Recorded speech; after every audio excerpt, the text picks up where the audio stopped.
Welcome to week one. Let's get started. Today we're going to talk about human resource strategies, challenges, and trends. That's chapter 1 in your book. Human resource management centers on the policies, the practices, and the systems that really influence employees' behaviors, attitudes, and performances at work. From this point forward, we're going to refer to the people within an organization as human capital. When you think about it, outside of bricks, mortar, and equipment, people are your business. It's important to realize that when hiring people, it's a huge investment.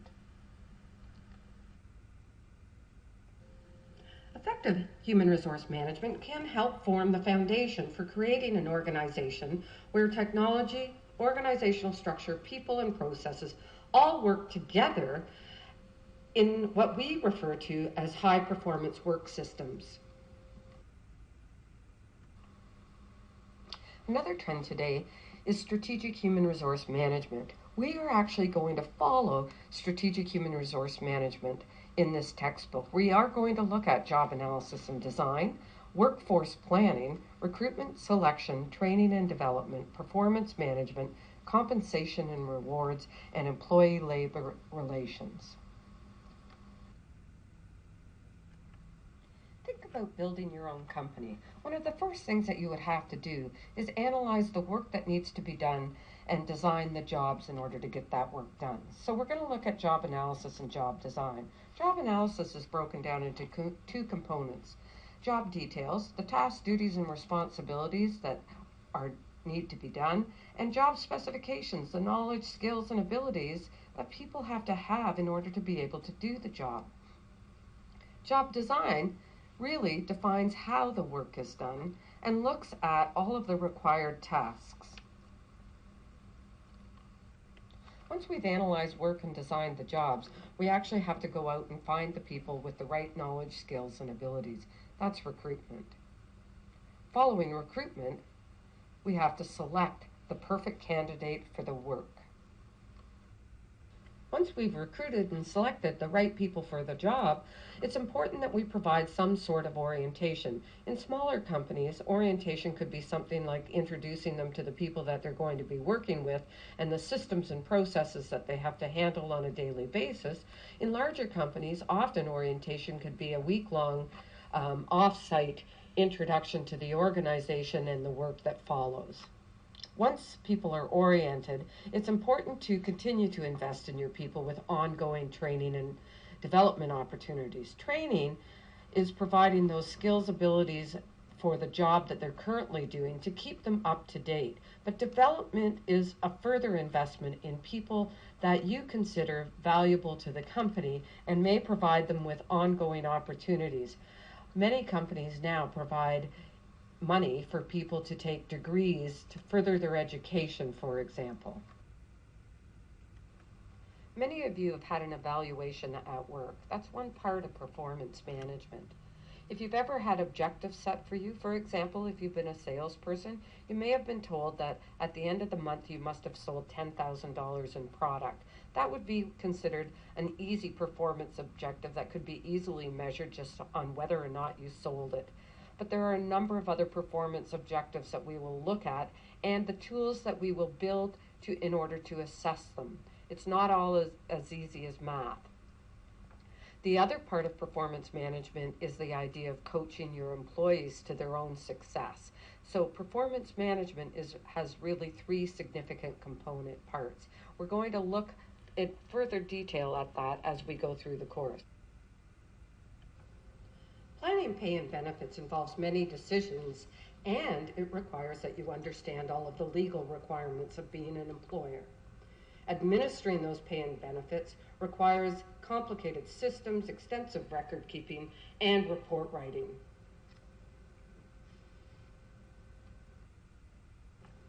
Human resource professionals are in part responsible for making sure that the work environment is engaging and maintaining positive relations with employees. That's labor relations.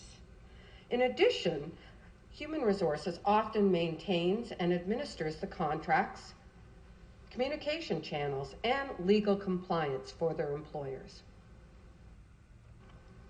The Human Resource Department also helps to establish policies and provide for fair and consistent decision-making with regards to policies, procedures, and processes at work.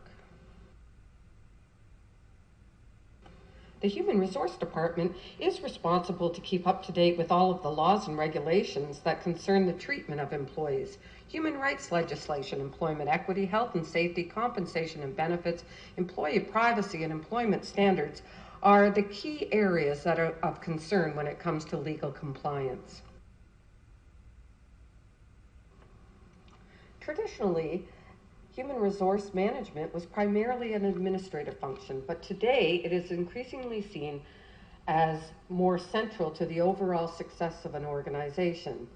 Nowadays, managers look at human resources as a means to support a company's overall strategy, to help meet its broader goals such as profitability, quality, and market share.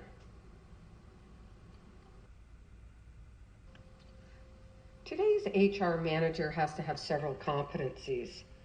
There are 6 basic groupings. All of them require interpersonal skills. Successful HR professionals must be able to share information, build relationships, and influence people inside and outside the organization.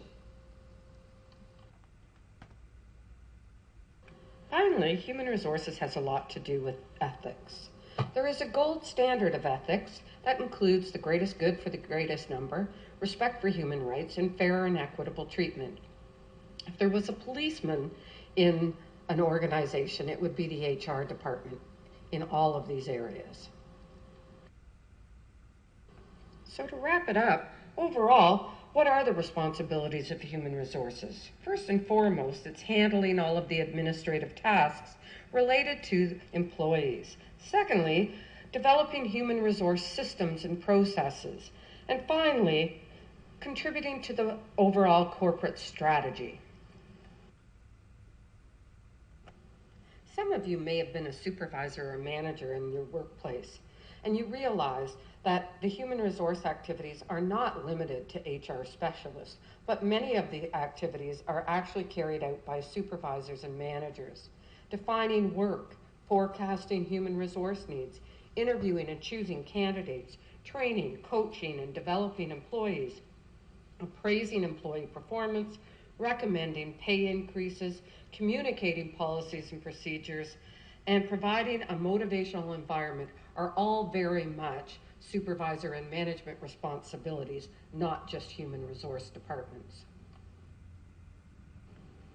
Although many people have a stake in human resources within a corporation, including managers and supervisors, there are distinct career opportunities for human resource professionals. In Canada, we have the Certified Human Resource Professional Association, which is a nationally recognized designation. There are opportunities for HR generalists, trainers, staff recruiters, as well as many other types of areas of specialization in the area of human resources. You may want to consider one of those as you move through your program. At Georgian, you have the opportunity to get the 9 required courses for the CHRP certification. Organizational behavior, which you may already have, is one of them. Human Resource Foundations, this course is another. Training and Development, Recruitment and Selection, Occupational Health and Safety, Labor Relations, HR Planning, Compensation, and Finance and Accounting are all courses available either in full-time day programs or through part-time studies. Trends to watch out for in human resources are changes related to the composition of the labor force, organizational strategies, and maintaining the whole idea of high-performance work systems, maintaining effective employment relationships, and overall technological change. These are all key trends in the area of human resources. Remember, there's only one growth strategy: work hard.